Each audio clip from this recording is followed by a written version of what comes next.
And welcome back. You're looking live at Washington. We've been showing you live pictures, of course, of London all morning. But the president waking up early here in the United States and spending last night tweeting about what America needs to do to be safer. Last night and up early this morning, tweeting away. Here is what he wrote last night. He said we need to be smart, vigilant, and tough.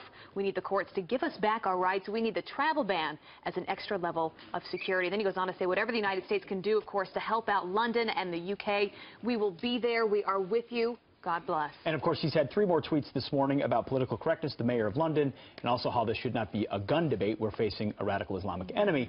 But the liberal media predictably last night reacted to the president's tweets. He sees what happens in London and says, I want to keep us safe. I think we need a travel ban as a portion of doing it. And, of course, we stand with London in solidarity.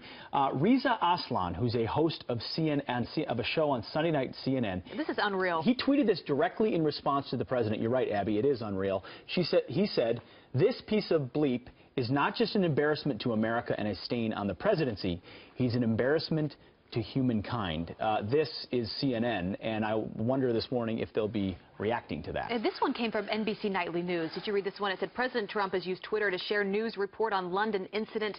We are not relaying president's retweet as the info is unconfirmed. I just think to myself, would that have ever been tweeted about President Obama? If he sent out a tweet, would they put that out? But he retweeted the Drudge Report right when the attack happened. And the Drudge Report noted that fears of new terror attack after van mows down 20 people on the London Bridge. So they said, well, we can't report what the president just retweeted. It is based on the fact that they don't believe him, they don't see him as legitimate, and therefore they're going to make their statement by saying, oh, we won't report what our own president says. What? He's the president of the United States reacting to an attack. It's absurd. Also, can we not just come together? If terrorism cannot bring this nation together, it should bring us all above politics. When I see that tweet from that guy from CNN who I've never heard from before, I cannot believe that. In that moment, we should be thinking about the folks that lost their lives last night. We should stand together. We should be strong. We should be united. I mean, that's just disgusting to see. It's not that hard.